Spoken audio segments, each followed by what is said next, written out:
당신은 행복한가요? 당신은 지금까지 살아오면서 행복했었나요? 그리고 앞으로도 행복할 자신이 있나요? 혹 살아오면서 내 마음대로 되지 않은 일들과 내 뜻대로 되지 않은 상황들은 없었나요?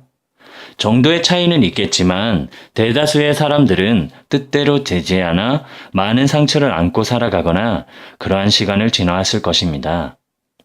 사람들은 모두 행복하기를 원합니다. 하지만 세상은 그렇지 않은 시간들이 생겨나게 됩니다.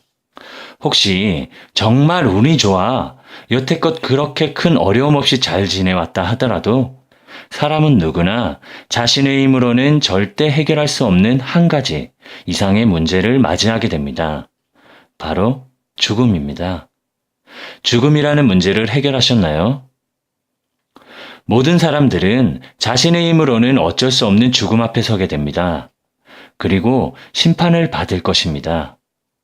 만약 천국과 지옥이 없더라도 자신의 삶의 끝에 이어질 영원한 시간 속에서 자신의 존재가 영원히 사라지는 끔찍한 순간을 맞이하게 될 것입니다. 불못이라는 지옥도 끔찍하지만 영원히 사라지는 것 역시 끔찍한 일이 아닐 수 없습니다. 이 한 가지 문제를 해결하셨나요? 다시 환생하지 않을까 하는 사람들도 있습니다. 그럼 다시 태어날 확신은 있으신가요? 그리고 다시 태어난 후 여전히 행복할 자신은 있으신가요? 또 한 가지 이상의 문제를 맞이하지 않을 거라 확신하실 수 있나요? 이처럼 우리들은 또 많은 근심을 갖게 됩니다. 요한복음 14장 1절에서 예수님께서 이렇게 말씀하십니다. 너희는 마음에 근심하지 말라. 하나님을 믿으니 또 나를 믿으라. 교회를 찾는 사람들은 이와 같은 한 가지 이상의 근심을 해결하고자 합니다. 그리고 그 방법은 성경에 기록되어 있습니다. 로마서 10장 9절 내가 만일 내 입으로 예수를 주로 시인하며 또 하나님께서 그를 죽은 자 가운데서 살리신 것을 내 마음에 믿으면 구원을 받으리라. 예수님을 믿으면 구원을 받는다는 사실을 믿으시나요? 그런데 왜 예수님을 믿어야만, 주님을 내 안에 모셔야만 구원에 이를 수 있다고 말할까? 혹시 생각해 본 적 있나요? 믿음을 가진 우리들 역시 이것에 대한 정확한 해답을 가진 사람은 많지 않을 것입니다. 요한복음 14장 6절 예수께서 가라사대 내가 곧 길이요 진리요 생명이니 나로 말미암지 않고는 아버지께로 올 자가 없느니라. 이 말씀의 뜻은 우리가 아무리 많은 죄를 지어도 예수님으로 말미암아 하나님 나라 천국에 갈 수 있다는 뜻인데, 그럼 나쁜 짓을 실컷 하다 예수님만 믿으면 구원에 이를 수 있겠네? 라는 의문점이 생깁니다. 이를 옳지 않다 여기는 사람들도 많습니다. 그렇다면 이것을 반대로 질문해 보겠습니다. 당신은 죄를 지은 적이 단 한 번도 없으신가요? 나는 앞으로도 죄를 짓지 않을 것이며 완벽하게 살 자신이 있다. 이런 사람 있으신가요?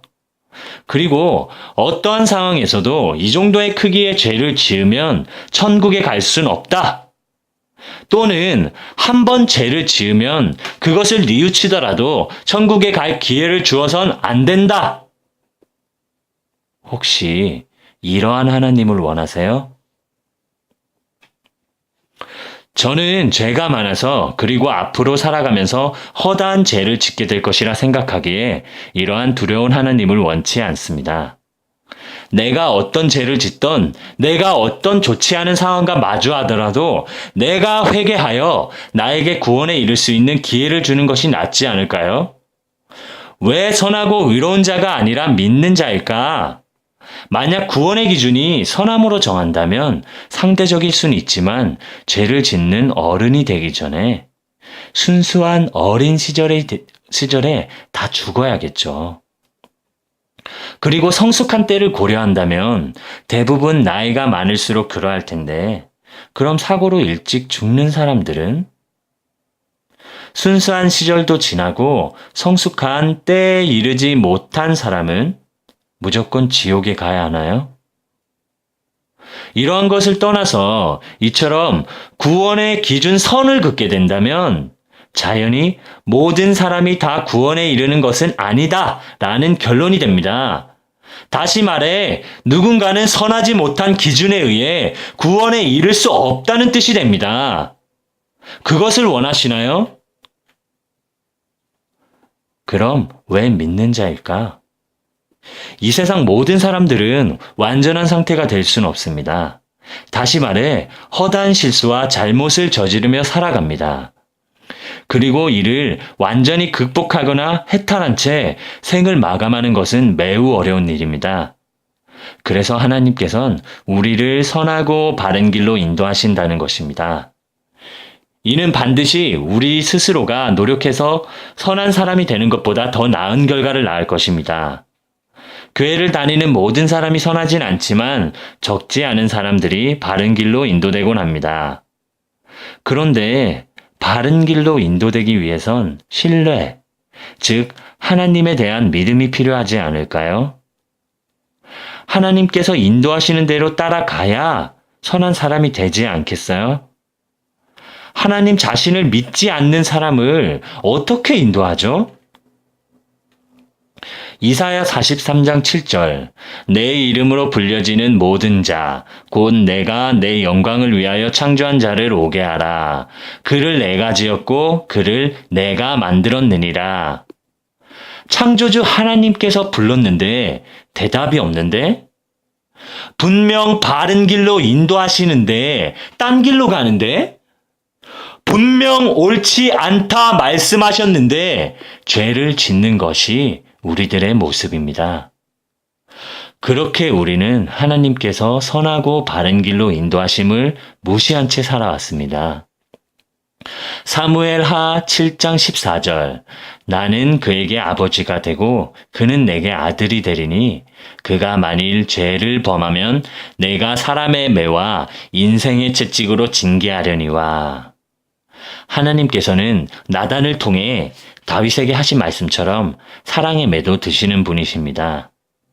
그렇게 우리는 전보다 선한 모습으로 바른 길로 인도될 수 있으나 믿음 없이는 분명 어려울 것입니다. 그럼에도 하나님께서는 언제나 모두에게 똑같이 기회를 주셨습니다. 선하든 선하지 않든 똑같이 기회를 주시는 분이십니다. 영접하는 자, 곧 그 이름을 믿는 자들에게는 하나님의 자녀가 되는 권세를 주셨으니 요한복음 1장 12절 말씀처럼 언제나 모두에게 똑같이.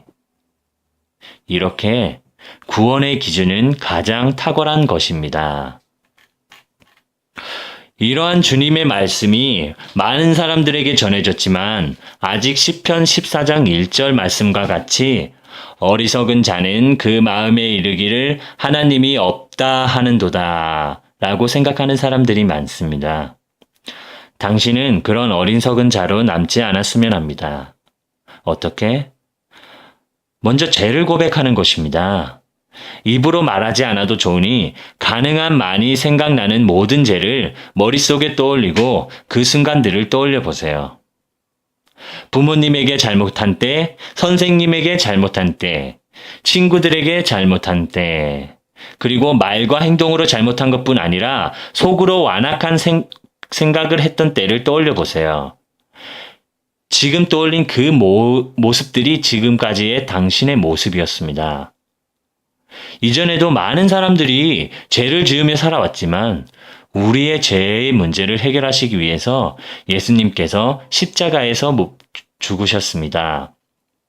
본래 우리가 치러야 할 죄값을 하나님의 아들이신 예수님께서 대신 치르신 것입니다.